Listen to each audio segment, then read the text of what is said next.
اور ایک وصف ہے حضرت عثمان رضی اللہ تعالیٰ عنہ میں، جو نمایاں وصف ہے وہ حضرت عثمان کی سخاوت ہے۔ مالدار بھی بڑے تھے، اللہ نے بڑا مال عطا فرمایا تھا، لیکن جتنا عطا فرمایا اس سے بڑھ کر وہ اللہ کے راستے میں خرچ کیا کرتے تھے۔ اللہ حضرت عثمان کی سخاوت وہ مشہور ہے، اور وہ بھی اللہ کے راستے میں خرچ کرنا۔ غزوہ تبوک کے موقع پر نبی پاک صلی اللہ علیہ وسلم نے چندے کا اعلان کیا، اور اس موقع پر حضرت عمر رضی اللہ تعالیٰ عنہ نے خواہش کا اظہار کیا کہ آج میں ابو بکر سے آگے بڑھ جاؤں گا۔ حضرت عمر نے گھر کا مال اکٹھا کیا سارا، اس میں سے آدھا گھر میں رکھا اور آدھا لے کر نبی پاک صلی اللہ علیہ وسلم کی خدمت میں پیش کر دیا۔ لیکن دوسری طرف دیکھیے حضرت ابو بکر رضی اللہ تعالیٰ عنہ وہ اپنے گھر کا سارا سامان اکٹھا کرتے ہیں، چھوٹی سی گٹھری باندھتے ہیں اور آ کر نبی پاک کی خدمت میں پیش کرتے ہیں۔ دیکھنے میں حضرت ابو بکر کا مال حضرت عمر کے مال کے برابر کچھ نہیں، ان کے مقابلے میں کچھ بھی نہیں، لیکن دیکھنا یہ ہے کہ گھر کیا چھوڑ کر آئے۔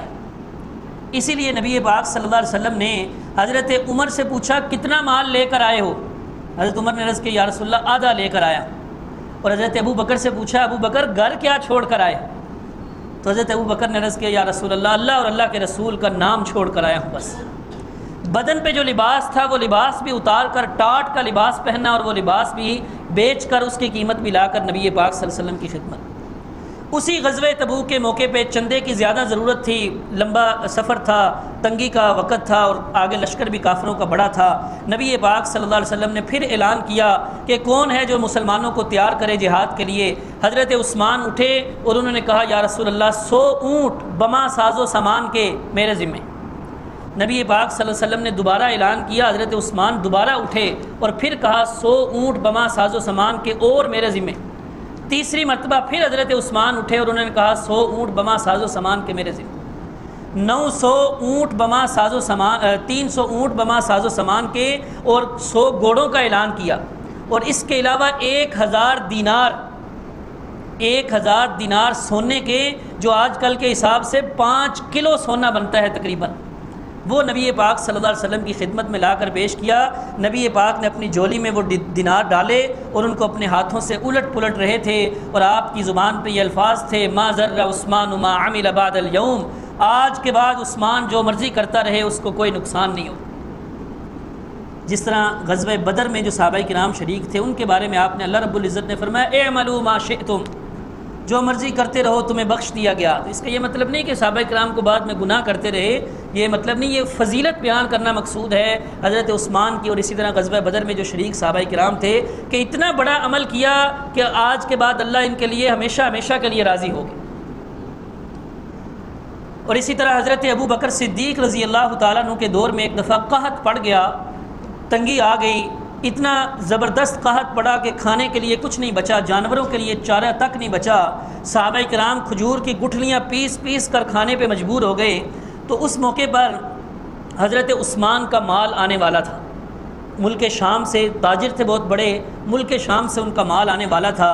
تو تاجروں کو پتہ چلا کہ حضرت عثمان کا مال آ رہا ہے، وہ حضرت عثمان کے پاس آ گئے اور آ کر انہوں نے کہا کہ حضرت آپ کا جتنا بھی مال آ رہا ہے وہ ہمیں ڈبل قیمت لے لو اور ہمیں دے دو۔ اور ان کا ارادہ یہ تھا کہ ہم لے کر مہنگا بیچیں گے، لوگوں کو ضرورت تو ہے، لوگ خریدیں گے۔ حضرت عثمان نے فرمایا نہیں، قد زادونی، مجھے ڈبل نہیں بلکہ مجھے اس سے زیادہ نفع مل رہا ہے۔ تاجروں نے کہا 3 گنا لے لیں، حضرت نے فرمایا قد زادونی، مجھے اس سے بھی زیادہ مل رہا ہے۔ تاجروں نے کہا 4 گنا 5 گنا لے لیں، آپ نے فرمایا قد زادونی، مجھے اس سے بھی زیادہ نفع مل رہا۔ تاجر بڑے حیران کہ ہم سے بڑا تاجر کوئی نہیں، کون ہے جو آپ کو اس سے زیادہ نفع دے رہا ہے اور کتنا نفع دے رہا ہے؟ حضرت عثمان نے فرمایا مجھے 10 گنا نفع مل رہا ہے۔ تاجروں نے کہا ایسا کون سا بڑا تاجر ہے جو آپ کو 10 گنا قیمت دے کر آپ کا مال خرید رہا ہے؟ حضرت عثمان نے فرمایا ذاک هو اللہ، وہ اللہ ہے۔ اللہ نے فرمایا ہے من جاء بالحسنہ فلہ 10 امثالها، جو ایک نیکی کرے گا اللہ اس کو 10 نیکیوں کا ثواب عطا فرمائے۔ تو اس لیے یہ میرا جتنا بھی مال آ رہا ہے قحط کے زمانے میں، یہ سارا مسلمانوں کے لیے وقف ہے اور صدقہ ہے، اور اس کا بدلہ میں اللہ سے لوں گا کہ اللہ مجھے 10 گنا عطا فرمائے۔ تو 100 اونٹ بما ساز و سامان کے وہ آئے اور آپ نے وہ سارا سامان تقسیم کر دیا، اور اونٹ بھی ذبح کرا کے تقسیم کرا دیا۔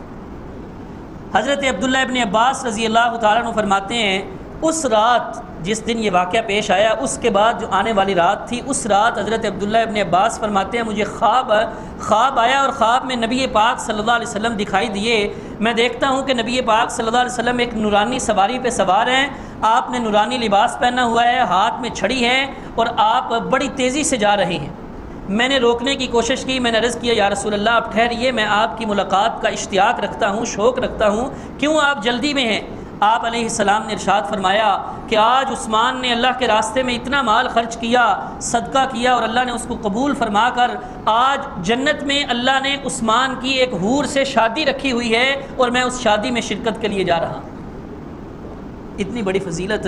اور نبی پاک صلی اللہ علیہ وسلم نے ایک موقع پر مسجد نبوی کی توسیع کی جب ضرورت پیش آئی، ابتدا میں جگہ تھوڑی تھی، جب وسعت کی ضرورت پیش آئی آپ نے اعلان کیا کون ہے جو مسجد کے ساتھ والی جگہ خرید کر مسجد کے لیے وقف کر دے، میں اس کو جنت کی خوشخبری دیتا ہوں۔ اس موقع پر بھی حضرت عثمان رضی اللہ تعالیٰ عنہ نے جگہ خرید کر مسجد کے لیے وقف کی۔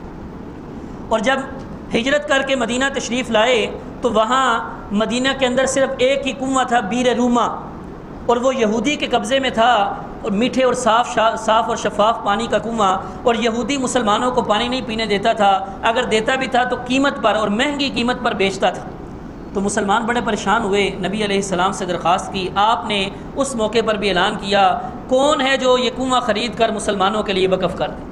تو اس وقت بھی حضرت عثمان رضی اللہ تعالیٰ عنہ نے 20,000 درہم کے اندر وہ کنواں خرید کر مسلمانوں کے لیے وقف کر دیا تھا۔